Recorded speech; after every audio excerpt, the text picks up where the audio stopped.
为今年呢进入联实力更进一步。孙强的粉丝在哪里？让我看透了一下，不过也非常大战。他这也太自信了。好，双方在地图孙刚的角色。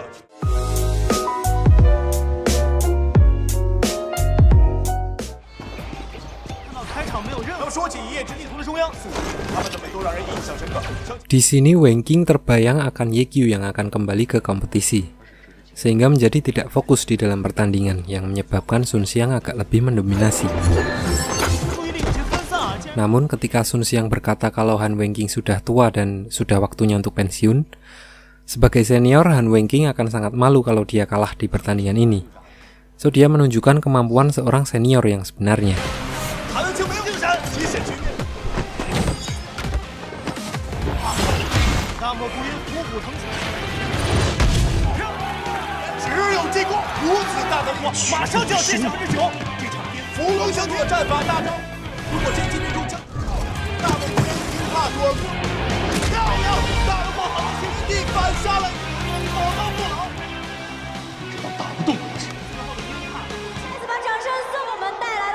Dan saat ditanyai wartawan, Sun Xiang tersinggung karena selalu dibanding-bandingkan dengan Yekyu.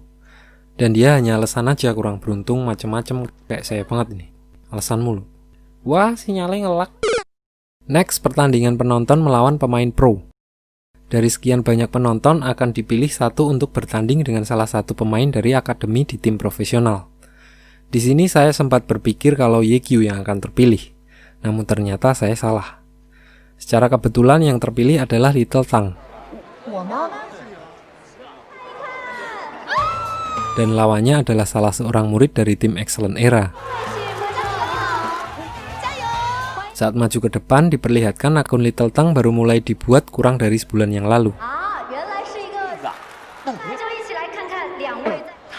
Lalu saat pertandingan dimulai, bahkan calon pemain profesional pun udah kewalahan melawan Little Tang.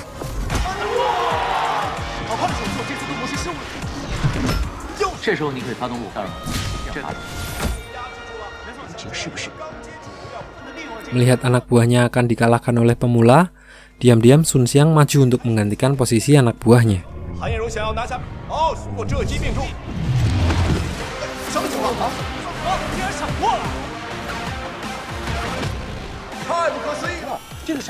Dan di sini Yekyu juga nggak tinggal diam. Melihat perbedaan cara bermain yang sangat mencolok, dia tahu kalau Sun Xiang menggantikannya di belakang. Lalu dia juga diam-diam menggantikan Little Tang untuk melawan Sun Xiang.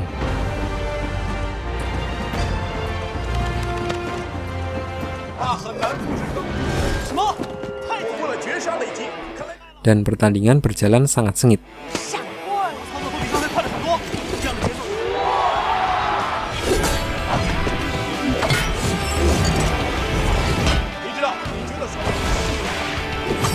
Sampai saat keduanya menggunakan ultinya.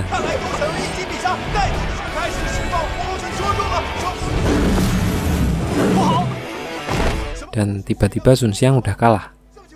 Lalu saat diperlihatkan tayangan ulangnya, ternyata Yekyu mengganti arah serangannya di saat yang sama dia menghindari serangan musuh. Dan itu adalah gerakan khas Yekyu waktu dia masih aktif jadi pemain profesional.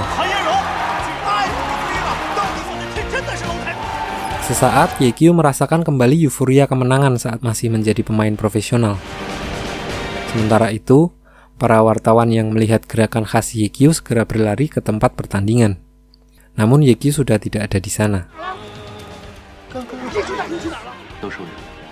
Dan Guoguo, sampai di sini dia akhirnya sadar kalau ternyata Yekyu OP warnetnya beneran Yekyu yang ia idolakan. Dan juga diperlihatkan kalau kembalinya Yekyu disambut baik oleh para kapten dari tim-tim besar. Balik ke Guoguo, di hotel dia berniat untuk menemui Yekyu. Namun karena sudah mengetahui aslinya Yekyu, dia jadi malu-malu lucu. Lalu saat mereka kembali ke warnet, ada banyak sekali wartawan yang menunggu mereka. Dan refleks Guoguo langsung gercep melindungi Yekyu. Namun ternyata, para wartawan itu cuma numpang ngecas di situ. Mereka menunggu Tao dan Sun Xiang di depan warnet. Karena kantor Excellent Era sama warnetnya emang depan-depanan. Dan berita kemunculan Yekyu juga sampai ke komisaris Excellent Era. Kerumunan para wartawan di kantor Excellent Era membuatnya berpikir bahwa dia dan Tao telah membuat langkah yang salah dengan mengganti Yekyu. Di sisi lain, Yekyu karena penyamarannya sudah diketahui bosnya, dia bekerja menggunakan masker agar wartawan yang sering main di warnet Happy mengenalinya. Dan ternyata pancingannya berhasil. Saat wartawan menanyainya, Yekyu menyuruh wartawan itu untuk minta izin ke Guguo. Lalu wartawan itu berusaha menceritakan asumsinya bahwa pegawainya adalah Yekyu yang terkenal itu. Namun Guguo berusaha menyangkalnya untuk melindungi penyamaran Yekyu. Sementara itu, Tao mengundang Yekyu ke kantor Excellent Era. Menyadari kesalahannya, dia meminta kembali Yekyu untuk balik ke tim Excellent Era. Di sini dia menjabarkan e-sport dari segi bisnis yang memang masuk akal. Jadi mereka mengambil Sun Xiang untuk menarik perhatian publik. Gini, memang benar kalau kerjasama itu kunci kemenangan. Namun dalam bisnis bukan cuma kemenangan, mereka juga harus menarik perhatian.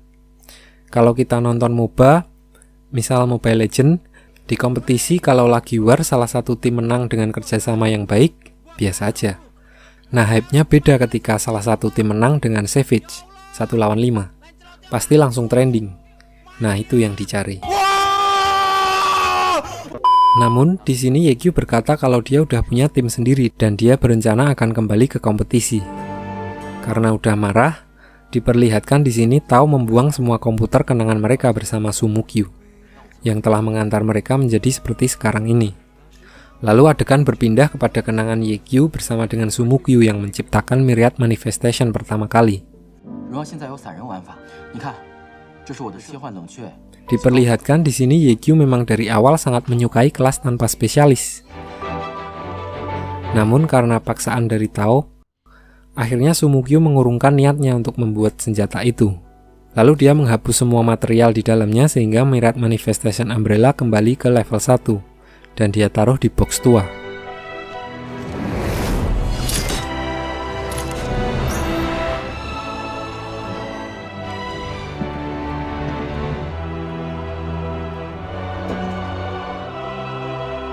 Sumukyu bilang ke Yekyu kalau Myriad Manifestation-nya gagal. Untuk meredam kemarahan Yekyu, dia bilang kalau mereka akan taruhan. Siapa yang jadi pemain terbaik di antara mereka kelak, dia akan memakai Myriad Manifestation Umbrella.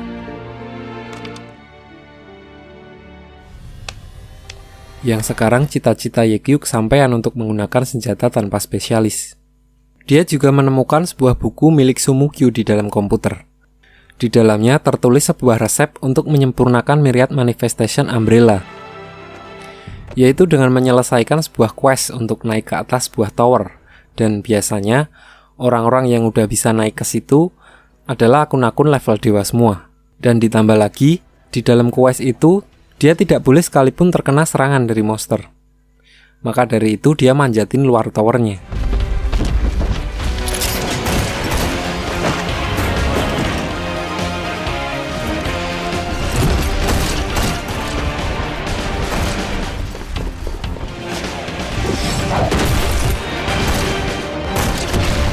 Diperlihatkan di sini Yekyu tampak kewalahan menyelesaikan quest itu.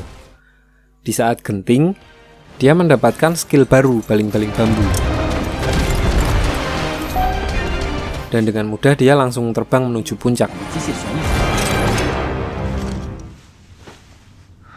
Balik ke cerita, di atas tower, ternyata dia disambut oleh teman-teman lamanya dari tim-tim besar.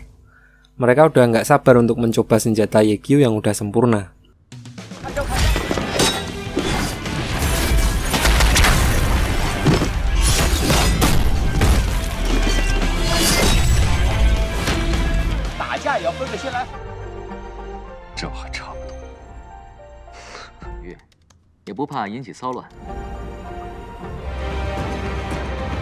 Sementara di warnet Happy, Guguo yang mendengar rencana Yekyu untuk kembali ke kompetisi, dia merasa ingin dilibatkan di situ. Namun setelah dipikir-pikir lagi, karena permainannya payah, dia tidak mungkin jadi anggota timnya. So dia memutuskan untuk menjadi manajer tim itu, walau agak minder juga. Di lain sisi, Yekyu juga meminta bantuan Sumu Cheng untuk mendaftarkannya di Liga Penantang. Aduh, Mbak Mujeng. Sampai mana tadi? Jadi ini seperti liga di bawahnya liga utama. Untuk menjadi tim profesional, sebelum masuk ke liga utama, para tim e-sport harus menjadi juara 1 di liga penantang. Dan tidak semudah itu juga. Untuk membentuk tim menuju kejuaraan, mereka harus membuat guild terlebih dahulu dan mengumpulkan anggota. Lalu siangnya, Yekyu menemui kapten tim Tiny Herbs untuk membicarakan evaluasi Yifan. Di sini kapten tim Tiny Herbs penasaran dengan tim baru Yekyu. Lalu Yekyu mengajaknya melihat-lihat warnet Happy yang akan menjadi markasnya kelak. Sekalian memancing Guogu untuk mengajukan diri menjadi manajer. Di sini kapten tim Tiny Herbs memanas-manasi Guogu dengan mengajak Yekyu masuk ke Tiny Herbs. Dan Guogu terpancing. Dia bersikeras untuk menjadi manajer tim baru Yekyu. So Yekyu mengetes Guogu untuk menyelesaikan beberapa pekerjaan awal. Pertama mereka membuat guild. Biasanya nama tim e-sport keren-keren ya. Ada Rufe kalau enggak XYZ gitu-gitu. Lah ini namanya guild hebat tiada tara. Lalu Guogu merekrut anggota dengan memberikan hadiah untuk member baru yang join ke guild mereka. Setelah mendapatkan 300 anggota pertama, dia mendaftarkan guildnya untuk naik level. Dan persyaratannya mereka harus menyelesaikan sebuah misi. So Guogu tinggal pencet oke-oke aja, slow, beres. Namun, di sini Guogu tidak tahu kalau questnya ternyata mengalahkan bos yang hampir mustahil untuk dikalahkan dengan timnya yang sekarang. Dan lagi setelah Guogu menerima quest itu, questnya harus diselesaikan dalam waktu 2 jam. Dan kalau mereka gagal, guildnya akan dihapus. Nggak punya pilihan lain, mereka langsung mulai penyerangannya.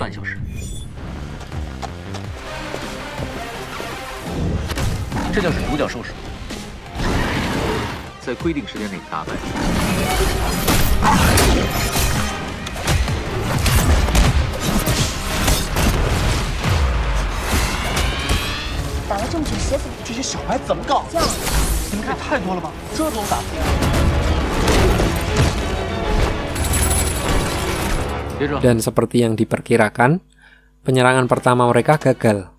Di sini Yekyu juga menyadari kalau serangan para anggota guild miss dengan disengaja. Dan ternyata memang benar kalau para anggota guild itu adalah ketua guild-guild besar yang menyamar untuk menggagalkan rencana Yekyu dalam membentuk tim baru. Kegagalan itu menjadi pelajaran pertama untuk Guogu dalam memperhitungkan kegagalan. Piye to iki mau?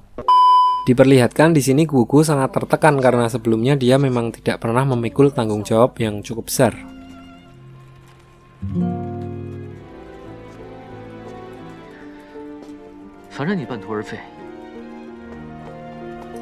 Lalu setelah Luoji memperhitungkan sebuah taktik, dalam waktu yang terbatas mereka mencobanya lagi.